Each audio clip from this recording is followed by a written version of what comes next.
Bismillahirrahmanirrahim. Assalamualaikum warahmatullahi wabarakatuh. Innal hamdalillah nahmaduhu wa nasta'inuhu wa nastaghfiruh wa na'udzu billahi min shururi anfusina wa min sayyiati a'malina may yahdihillahu fala mudhillalah wa may yudlilhu fala hadiyalah. Asyhadu an la ilaha illallah wa asyhadu anna Muhammadan abduhu wa rasuluhu amma ba'du. Pertama-tama dan yang paling utama, marilah kita panjatkan puji serta syukur kita ke hadirat Allah yang mana telah memberikan rahmat kepada kita, di antaranya rahmat iman, rahmat Islam, serta rahmat sehat. Selawat serta salam tidaklah lupa marilah kita curah limpahkan kepada Nabi kita, Nabi di akhir zaman, yakni Habibana wa Nabiyana Muhammad sallallahu alaihi wasallam. Yang terhormat Bapak Dr. Haji Hikmat Suganjar MAG selaku dosen pengampu mata kuliah penelitian tindakan kelas. Izinkan di sini saya memaparkan laporan hasil penelitian tindakan kelas saya yang berjudul Profesionalisme Guru Pendidikan Agama Islam dalam Penanaman Moral di Madrasah Aliyah MA Persis 20 Ciparai, khususnya pada kelas 12. Hal yang melatar belakangi saya untuk mengambil judul tersebut yakni bahwasanya kita pun sudah tahu Indonesia ini dari segi pendidikan sudah mulai berkembang.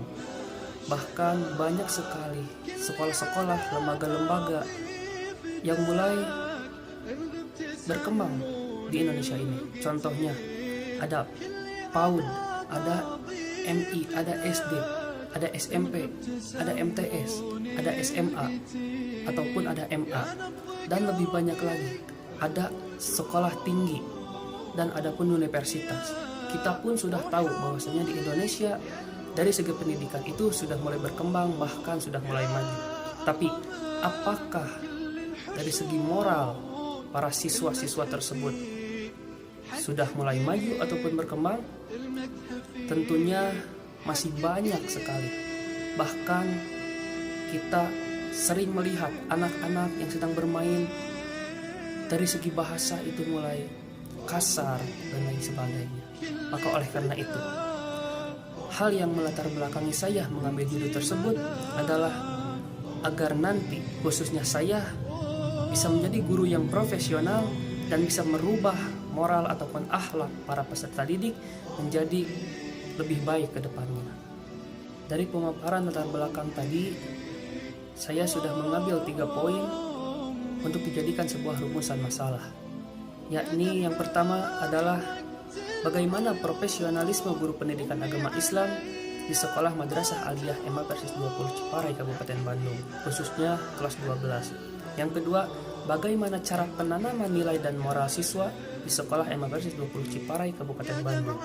Dan yang ketiga, yang terakhir, apa saja faktor pendukung dan penghambat dalam penanaman moral siswa sekolah MA Persis 20 Ciparai Kabupaten Bandung.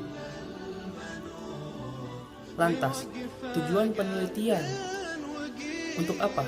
Yang pertama, untuk mengetahui bagaimana profesionalisme guru pendidikan agama Islam di sekolah MA Persis 20 Ciparai Kabupaten Bandung, khususnya kelas 12. Yang kedua, untuk mengetahui bagaimana cara penanaman nilai dan moral untuk siswa di MA Persis 20 Ciparai Kabupaten Bandung. Dan yang ketiga, untuk mengetahui apa saja faktor pendukung dan penghambat dalam penanaman moral siswa sekolah MA Persis 20 Ciparai Kabupaten Bandung. Lantas, bagaimana cara kita agar menjadi guru yang profesional? Guru yang profesional yaitu harus mempunyai 5 kompetensi. Yang pertama adalah kompetensi kepribadian. Guru yang profesional harus mempunyai kepribadian yang baik. Beliau suka bersih, harum, wangi, sehingga apa? Sehingga nanti dilihat oleh para peserta didik, guru tersebut mempunyai sebuah wibawa.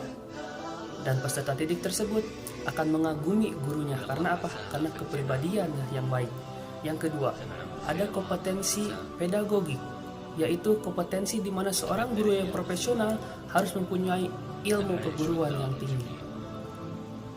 Harus mempunyai sebuah sertifikat, yaitu sarjana. Oleh karena itu, guru profesional harus mempunyai ilmu di atas para peserta didik, maka bisa disebut sebagai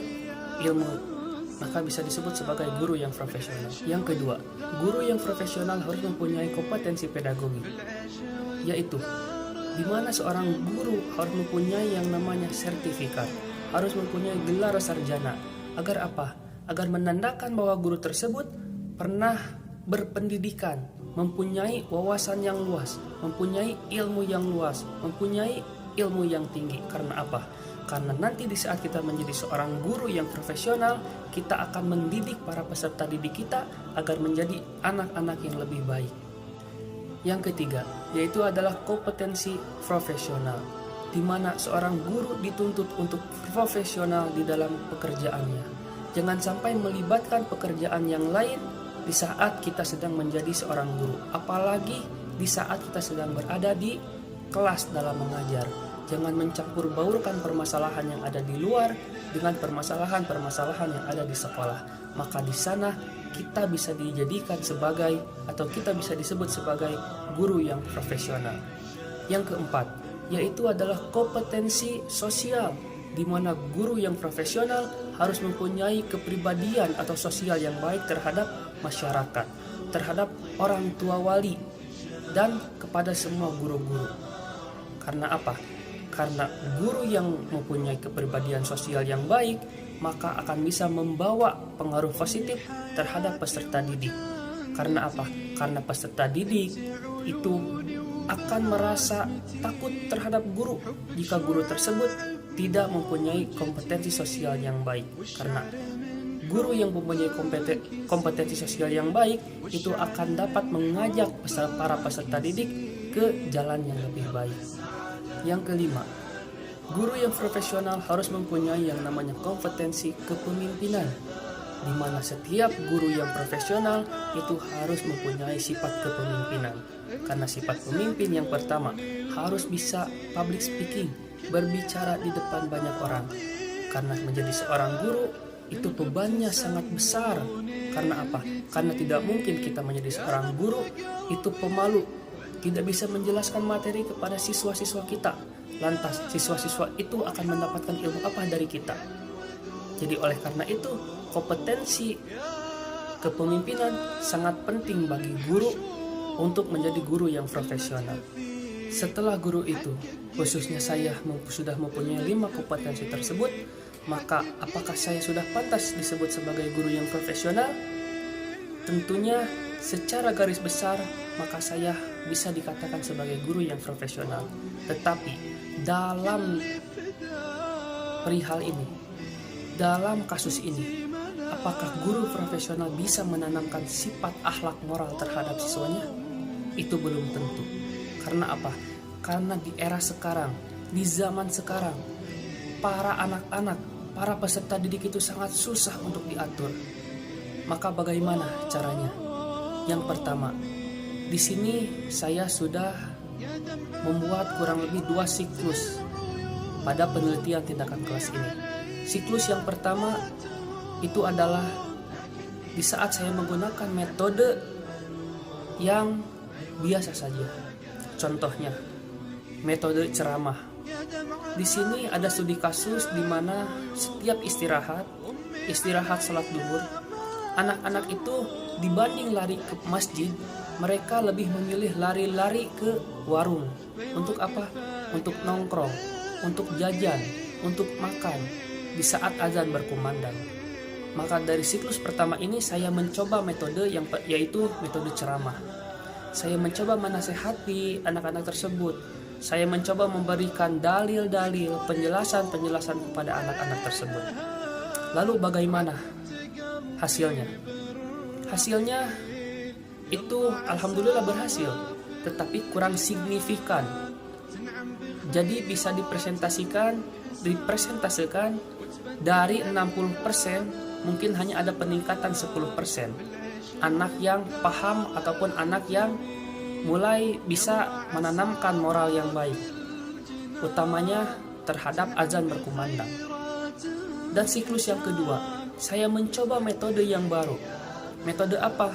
Yaitu yang pertama, di samping saya menjelaskan mengenai dengan metode ceramah, tapi saya juga mengajak anak tersebut dan saya pribadi langsung ke masjid. Contohnya, di saat azan berkumandang. Lalu ada anak-anak yang berlarian, bukan berlarian ke masjid, tapi berlarian ke warung untuk makan, untuk jajan dan lain sebagainya. Lalu saya mendekati mereka dan saya memberikan penjelasan kepada mereka bahwasanya ayo lebih baik kita sholat terlebih dahulu karena azan sudah berkumandang.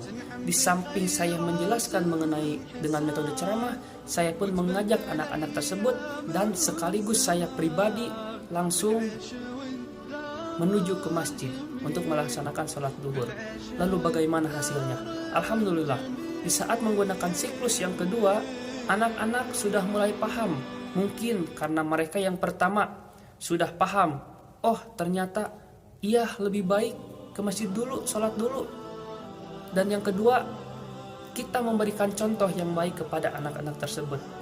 Mungkin dalam pikiran mereka, masa seorang guru pergi ke masjid, lalu kita siswa malah jajan, malah ngobrol di warung. Sehingga apa?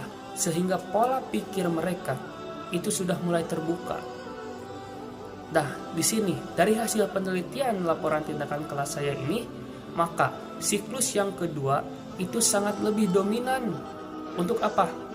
Untuk menanamkan moral ataupun akhlak kepada para peserta didik. Dengan apa? Dengan bukan hanya menggunakan satu metode ceramah saja, tetapi masih banyak metode-metode yang lain yang bisa kita terapkan ataupun yang bisa mengajak mereka agar mempunyai akhlak ataupun moral yang lebih baik. Mungkin hanya itu saja yang dapat saya presentasikan mengenai laporan penelitian tindakan kelas pada kali ini. Kurang lebihnya mohon dimaafkan. Wassalamualaikum warahmatullahi wabarakatuh.